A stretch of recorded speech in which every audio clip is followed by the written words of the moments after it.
Capítulo 19. En la época en que no había rey en Israel, un levita que vivía en una zona remota de la región montañosa de Efraín, tomó como concubina a una mujer de Belén de Judá, pero ella le fue infiel y lo dejó, volviéndose a la casa de su padre en Belén de Judá. Había estado allí 4 meses cuando su esposo fue a verla para convencerla de que regresara. Con él llevó a un criado suyo y 2 asnos. Ella lo hizo pasar a la casa de su propio padre, quien se alegró mucho de verlo. Su suegro, padre de la muchacha, lo convenció de que se quedara, y él se quedó con él 3 días, comiendo, bebiendo y durmiendo allí. Al 4º día madrugaron y él se dispuso a salir, pero el padre de la muchacha le dijo a su yerno: «Repón tus fuerzas con algo de comida, luego podrás irte». Así que se sentaron a comer y a beber los 2 juntos. Después el padre de la muchacha le pidió: «Por favor, quédate esta noche para pasarla bien». Cuando el levita se levantó para irse, su suegro le insistió de tal manera que se vio obligado a quedarse allí esa noche. Al 5º día madrugó para irse, pero el padre de la muchacha le dijo: «Repón tus fuerzas, espera hasta la tarde». Así que los 2 comieron juntos. Cuando el hombre se levantó para irse con su concubina y su criado, su suegro, que era el padre de la muchacha, le dijo: «Mira, está a punto de oscurecer y el día ya se termina. Pasa aquí la noche, quédate para pasarla bien. Mañana podrás madrugar y emprender tu camino a casa». No queriendo quedarse otra noche, el hombre salió y partió rumbo a Jebús, es decir, Jerusalén, con sus 2 asnos ensillados y su concubina. Cuando estaban cerca de Jebús, y ya era casi de noche, el criado le dijo a su amo: «Vamos, desviémonos hacia esta ciudad de los jebuseos y pasemos la noche en ella». Pero su amo le replicó: «No nos desviaremos para entrar en una ciudad extranjera cuyo pueblo no sea israelita. Seguiremos hasta Gibeá».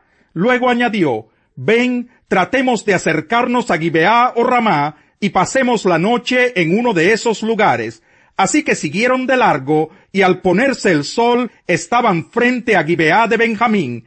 Entonces se desviaron para pasar la noche en Gibeá. El hombre fue y se sentó en la plaza de la ciudad, pero nadie les ofreció alojamiento para pasar la noche. Aquella noche volvía de trabajar en el campo un anciano de la región montañosa de Efraín, que vivía en Gibeá como forastero, pues los hombres del lugar eran benjaminitas. Cuando el anciano miró y vio en la plaza de la ciudad al viajero, le preguntó: «¿A dónde vas? ¿De dónde vienes?». El viajero le respondió: «Estamos de paso, venimos de Belén de Judá y vamos a una zona remota de la región montañosa de Efraín, donde yo vivo. He estado en Belén de Judá y ahora me dirijo a la casa del Señor, pero nadie me ha ofrecido alojamiento. Tenemos paja y forraje para nuestros asnos, y también pan y vino para mí y para tu sierva, y para el joven que está conmigo. No nos hace falta nada. En mi casa serás bienvenido», dijo el anciano. «Yo me encargo de todo lo que necesites, pero no pases la noche en la plaza». Así que lo llevó a su casa y dio de comer a sus asnos, y después de lavarse los pies, comieron y bebieron. Mientras pasaban un momento agradable, algunos hombres perversos de la ciudad rodearon la casa. Golpeando la puerta, le gritaban al anciano dueño de la casa: «Saca al hombre que llegó a tu casa. Queremos tener relaciones sexuales con él». El dueño de la casa salió y les dijo: «No, hermanos míos, no sean tan viles, pues este hombre es mi huésped. No cometan con él tal infamia. Miren, aquí está mi hija, que todavía es virgen, y la concubina de este hombre. Las voy a sacar ahora para que las usen y hagan con ellas lo que bien les parezca. Pero con este hombre no cometan tal infamia». Aquellos perversos no quisieron hacerle caso, así que el levita tomó a su concubina y la echó a la calle. Los hombres la violaron y la ultrajaron toda la noche hasta el amanecer. Ya en la madrugada la dejaron ir. Despuntaba el alba cuando la mujer volvió y se desplomó a la entrada de la casa donde estaba hospedado su marido. Allí se quedó hasta que amaneció. Cuando por la mañana su marido se levantó y abrió la puerta de la casa, dispuesto a seguir su camino, vio allí a su concubina tendida a la entrada de la casa y con las manos en el umbral.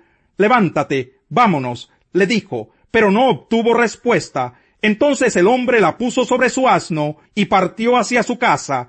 Cuando llegó a su casa, tomó un cuchillo y descuartizó a su concubina en 12 pedazos, después de lo cual distribuyó los pedazos por todas las regiones de Israel. Todo el que veía esto decía: «Nunca se ha visto ni se ha hecho semejante cosa desde el día que los israelitas salieron de la tierra de Egipto». Piensen en esto, considérenlo y díganos qué hacer. Capítulo 20. Todos los israelitas, desde Dan hasta Beerseba, incluso los de la tierra de Galaad, salieron como un solo hombre y se reunieron ante el Señor en Mizpa. Los jefes de todo el pueblo, es decir, de todas las tribus de Israel, tomaron sus puestos en la asamblea del pueblo de Dios. Eran 400,000 soldados armados con espadas. A su vez, los de la tribu de Benjamín se enteraron de que los israelitas habían subido a Mizpa. Entonces los israelitas le dijeron al levita: «Cuéntanos cómo sucedió esta infamia». El levita, esposo de la mujer asesinada, respondió: «Mi concubina y yo llegamos a Gibeá de Benjamín para pasar la noche. Durante la noche los hombres de Gibeá se levantaron contra mí y rodearon la casa, con la intención de matarme. Luego violaron a mi concubina, de tal manera que murió. Entonces la tomé, la corté en pedazos y envié un pedazo a cada tribu en el territorio israelita, porque esa gente cometió un acto depravado e infame en Israel. Ahora todos ustedes israelitas opinen y tomen una decisión aquí mismo». Todo el pueblo se levantó como un solo hombre y dijo: «Ninguno de nosotros volverá a su carpa, nadie regresará a su casa, y esto es lo que haremos ahora a Gibeá. Echaremos suertes para ver quiénes subirán contra ella. De entre todas las tribus de Israel, tomaremos a 10 hombres de cada 100, a 100 de cada 1,000 y a 1,000 de cada 10,000, para conseguir provisiones para el ejército. Cuando el ejército llegue a Gibeá de Benjamín, les dará su merecido por toda la infamia cometida en Israel». Así que todos los israelitas, como un solo hombre, unieron sus fuerzas para atacar la ciudad. Las tribus de Israel enviaron mensajeros por toda la tribu de Benjamín, diciendo: «¿Qué les parece este crimen que se cometió entre ustedes? Entreguen ahora a esos malvados de Gibeá, para que los matemos y eliminemos así la maldad en Israel». Pero los de la tribu de Benjamín no quisieron hacerles caso a sus hermanos israelitas. Al contrario, gente de todas sus ciudades se reunió en Gibeá para luchar contra los israelitas.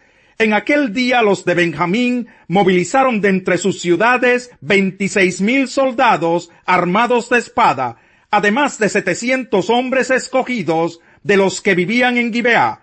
Entre todos ellos había 700 soldados escogidos que eran zurdos, todos ellos capaces de lanzar con la honda una piedra contra un cabello sin errar.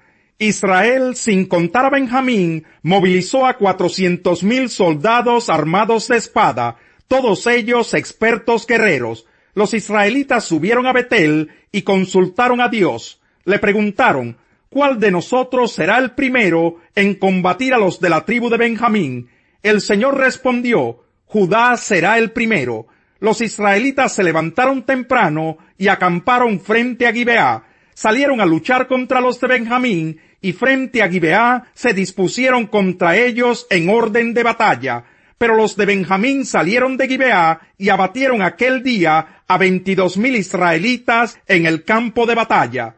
Los israelitas se animaron unos a otros y volvieron a presentar batalla donde se habían apostado el primer día, pues habían subido a llorar en presencia del Señor hasta el anochecer, y le habían consultado: «Debemos subir y volver a luchar contra los de Benjamín, nuestros hermanos», y el Señor les había contestado: «Suban contra ellos». Fue así como los israelitas se acercaron a Benjamín el segundo día. Los de Benjamín salieron de Gibeá para combatirlos, abatiendo esta vez a 18,000 israelitas más, todos ellos armados con espadas.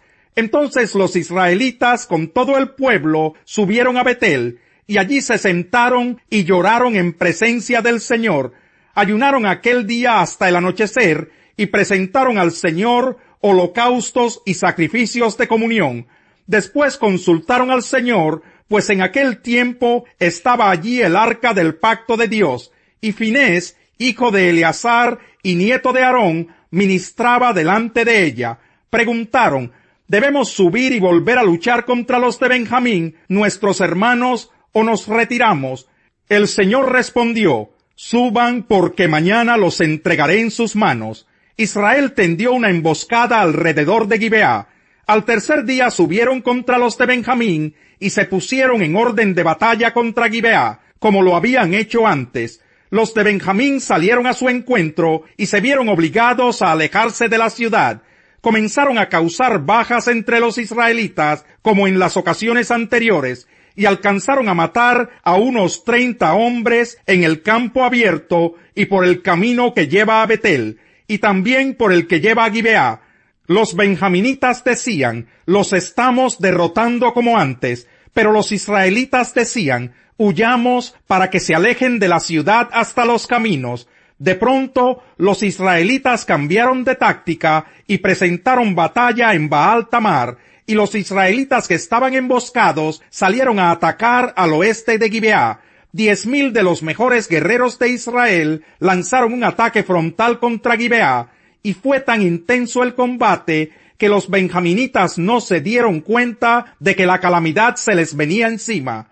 El Señor derrotó a Benjamín delante de Israel, y aquel día los israelitas mataron a 25,100 hombres de la tribu de Benjamín, todos ellos armados con espadas. Allí los de Benjamín cayeron en cuenta de que habían sido vencidos. Los hombres de Israel habían cedido terreno delante de Benjamín, porque confiaban en la emboscada que habían tendido contra Gibeá. De repente los hombres que habían estado emboscados asaltaron a Gibeá, se desplegaron y mataron a filo de espada a todos los habitantes de la ciudad.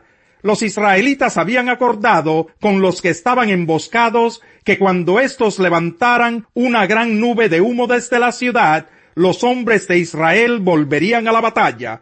Cuando los de Benjamín comenzaron a causar bajas entre los israelitas, matando a unos 30, se decían: los estamos derrotando como en la primera batalla. Pero cuando la columna de humo comenzó a levantarse de la ciudad, los de Benjamín se dieron vuelta y vieron que el fuego de la ciudad entera subía al cielo. En ese momento atacaron los israelitas, y los hombres de Benjamín se aterrorizaron al darse cuenta de que la calamidad se les venía encima. Así que huyeron ante los israelitas por el camino del desierto, pero no pudieron escapar de la batalla, pues a los que salían de las ciudades los abatieron allí. Rodearon a los de Benjamín, los persiguieron y los aplastaron con facilidad en las inmediaciones de Gibeá hacia el lado oriental. Cayeron 18,000 de la tribu de Benjamín, todos ellos guerreros valientes. Cuando se volvieron y huyeron hacia el desierto, a la peña de Rimón, los israelitas abatieron a 5,000 hombres junto a los caminos. Continuaron persiguiéndolos hasta Gidón y mataron a 2,000 más. Aquel día cayeron en combate 25,000 soldados benjaminitas, armados con espada, todos ellos guerreros valientes. Pero 600 hombres se volvieron y huyeron por el desierto hasta la peña de Rimón, donde permanecieron 4 meses. Los israelitas se volvieron contra los de Benjamín y mataron a filo de espada a los habitantes de todas las ciudades, incluso a los animales, y destrozaron todo lo que encontraron a su paso. También les prendieron fuego a todas las ciudades. Después de esto, Jesús fue con sus discípulos a la región de Judea. Allí pasó algún tiempo con ellos y bautizaba. También Juan estaba bautizando en Enón, cerca de Salín, porque allí había mucha agua. Así que la gente iba para ser bautizada. Esto sucedió antes de que encarcelaran a Juan. Se entabló entonces una discusión entre los discípulos de Juan y un judío, en torno a los ritos de purificación. Aquellos fueron a ver a Juan y le dijeron: Rabí, fíjate, El que estaba contigo al otro lado del Jordán y de quien tú diste testimonio, ahora está bautizando y todos acuden a él. Nadie puede recibir nada a menos que Dios se lo conceda, les respondió Juan. Ustedes me son testigos de que dije, yo no soy el Cristo, sino que he sido enviado delante de él. El que tiene a la novia es el novio, pero el amigo del novio que está a su lado y lo escucha, se llena de alegría cuando oye la voz del novio. Esa es la alegría que me inunda. A él le toca crecer y a mí menguar. El que viene de arriba está por encima de todos. El que es de la tierra es terrenal, y de lo terrenal habla. El que viene del cielo está por encima de todos, y da testimonio de lo que ha visto y oído, pero nadie recibe su testimonio. El que lo recibe certifica que Dios es veraz. El enviado de Dios comunica el mensaje divino, pues Dios mismo le da su espíritu sin restricción. El Padre ama al Hijo y ha puesto todo en sus manos. El que cree en el Hijo tiene vida eterna, pero el que rechaza al Hijo no sabrá lo que es esa vida, sino que permanecerá bajo el castigo de Dios. Capítulo 4. Jesús se enteró de que los fariseos sabían que él estaba haciendo y bautizando más discípulos que Juan, aunque en realidad no era Jesús quien bautizaba, sino sus discípulos. Por eso se fue de Judea y volvió otra vez a Galilea. Oh Señor, cuán numerosas son tus obras, todas ellas las hiciste con sabiduría, rebosa la tierra con todas tus criaturas. Allí está el mar, ancho e infinito, que abunda en animales grandes y pequeños, cuyo número es imposible conocer. Allí navegan los barcos y se mece Leviatán, que tú creaste para jugar con él. Todos ellos esperan de ti, que a su tiempo les des su alimento. Tú les das y ellos recogen, abres la mano y se colman de bienes. Si escondes tu rostro, se aterran. Si les quitas el aliento, mueren y vuelven al polvo. Pero si envías tu espíritu, son creados, y así renuevas la faz de la tierra. Que la gloria del Señor perdure eternamente. Que el Señor se regocije en sus obras. Él mira la tierra y la hace temblar. Toca los montes y los hace echar humo. Cantaré al Señor toda mi vida. Cantaré salmos a mi Dios mientras tenga aliento. Quiera Él agradarse de mi meditación. Yo, por mi parte, me alegro en el Señor. Que desaparezcan de la tierra los pecadores, que no existan más los malvados. Alaba, alma mía, al Señor. Aleluya, alabado sea el Señor. Pierden el camino los que maquinan el mal, pero hallan amor y verdad los que hacen el bien. Todo esfuerzo tiene su recompensa, pero quedarse solo en palabras lleva a la pobreza. La corona del sabio es su sabiduría, la de los necios su necedad.